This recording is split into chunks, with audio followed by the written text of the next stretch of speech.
आज हम सुनेंगे गुरुवार व्रत कथा।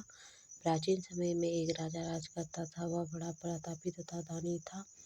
वह नित्य भगवान की पूजन किया करता था। वह गरीबों की सहायता करता था, परंतु ये सब बातें उसकी रानी को अच्छी नहीं लगती। वह ना किसी की मदद करती और ना किसी को एक भी पैसा दान में देती। वह राजा को ऐसा करने से मना किया करती थी। एक दिन गुरु बृहस्पति साधु का रूप धारण कर राजा के दरवाजे पर भिक्षा मांगने आए थे। उस दिन राजा शिकार खेलने वन को चले गए थे। रानी घर पर अकेली थी। तब साधु ने रानी से भिक्षा मांगी तो वह कहने लगी, हे साधु महाराज, मैं इस दान पुण्य से तंग आ गई हूँ। इसके लिए तो मेरे पति देव भी बहुत हैं। अब आप ऐसा कृपा करें कि सारा धन नष्ट हो जाए तथा मैं आराम से रह सकूं। साधु रूपी बृहस्पति देव ने कहा, हे देवी, तुम बड़ी विचित्र हो। धन और पापी भी पुत्र और धन की इच्छा है। अगर तुम्हारे पास अधिक धन है तो भूखे मनुष्य को भोजन कराओ, प्यासे को पिलाओ, धर्मशालाएं बनवाओ, पाठशालाएं बनवाओ, कुआं तालाब आदि का निर्माण कराओ, गरीब की कुंवारी कन्या का विवाह कराओ, साथ ही यज्ञ आदि करो। इस प्रकार करने से तुम्हारे कुल का यश बढ़ेगा एवं स्वर्ग की प्राप्ति होगी। परंतु साधु की इन बातों से रानी खुश नहीं हुई। उसने कहा, हे साधु महाराज, मुझे ऐसे धन की आवश्यकता नहीं जिसको मैं अन्य लोगों को दान दूं तथा जिसको रखने और संभालने में ही मेरा सारा समय नष्ट हो जाए। रानी की बात सुनकर साधु ने कहा, हे रानी, 7 बृहस्पतिवार ऐसे करने से तुम्हारे धन संपत्ति नष्ट हो जाएंगे। बृहस्पतिवार के दिन घर को गोबर से लीपना, अपने केशों को पीली मिट्टी से धोना, धोते समय स्नान करना, राजा से कहना वह हजामत करवाए, उसमें भोजन में मांस मदिरा, कपड़े धोवे की आंच धुलने देना।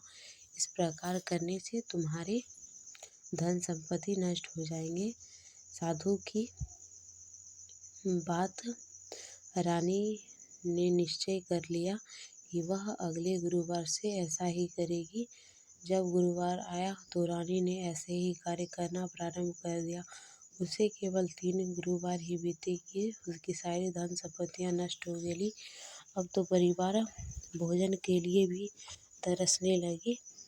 तब एक दिन राजा रानी से कहने लगा, हे रानी, मैं परदेश जा रहा हूँ, वही कोई काम धंधा करूँगा, शायद हमारे भाग्य बदल जाए। ऐसा कहकर राजा परदेश को चले गया। रानी और दासी दोनों घर में थी। किसी दिन उन्हें भोजन मिलता और किसी दिन जल पीकर ही रह जाती। उन्हें बिना भोजन के 7 दिन व्यतीत करना पड़ा। एक दिन रानी ने अपनी दासी से कहा, हे दासी, पास ही के नगर में मेरी बहन रहती है। वह बड़ी धनवान है।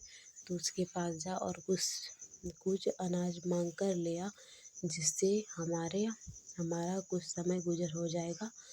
रानी की बात सुन दासी रानी की बहन के घर गई। उस समय वह पूजा कर रही थी। बृहस्पतिवार का दिन था। रानी की दासी ने कहा, हे रानी, मुझे आपकी बहन ने भेजा है, मुझे 5 सेर बेजहर दे दो। यह बात रानी की दासी ने अनेक बार कही, परंतु उनकी बहन ने कोई उत्तर नहीं दिया। वह वापस चली आई और उसे क्रोध भी आया और दुखी भी हुई। आकर रानी से कहने लगी, हे रानी, आपकी बहन बड़ी धनवान है। वह छोटे लोगों से बात भी नहीं करती। मैंने उसे कहा तो उसने कोई उत्तर नहीं दिया। तब रानी कहने लगी, हे दासी, इसमें उसका कोई दोष नहीं। जब अच्छे बुरे का पता विपत्ति में ही लगता है। जो ईश्वर की इच्छा होगी वही होगा।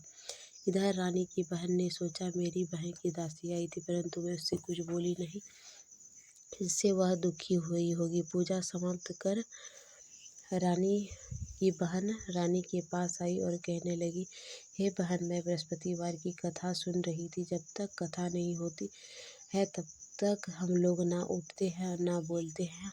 हो दासी क्यों गई थी? रानी बोली, बहन देखो, तुमसे कोई बात छिपी नहीं है। मैंने तुम्हारे पास अपने दासी को कुछ अनाज के लिए भेजा था। तब रानी की बहन ने कहा, हे बहन, भगवान बृहस्पति सबकी मनोकामना को पूर्ण करते हैं। देखो, तुम्हारे घर में भी अनाज रखा हो। यह सुन दासी घर के अंदर गई। वहाँ उसे एक घड़ा अनाज का मिला। उसे बड़ी हैरानी हुई। उसने बाहर आकर रानी को बताया। दासी ने अपने रानी से कहने लगी, हे रानी, मुझे अब अगर हमको भोजन नहीं मिलता तो हम रोज ही व्रत किया करते हैं। अगर इनसे व्रत की विधि पूछ ली जाए तो हम भी उसे किया करेंगे। दासी के कहने के अनुसार रानी ने अपनी बहन से बृहस्पतिवार की व्रत के बारे में पूछा। उसकी बहन ने बताया, सूर्योदय से पूर्व उठकर स्नान आदि करके गुरु भगवान का व्रत करना चाहिए, लेकिन उस दिन सिर नहीं धोना चाहिए। उस दिन चने और मुनके से विष्णु भगवान का पूजन करना चाहिए।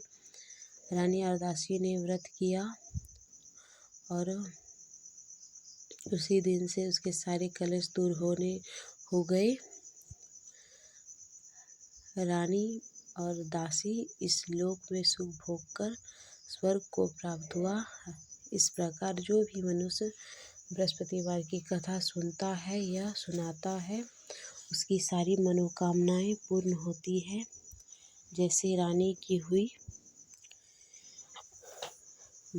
बोले विष्णु भगवान की जय।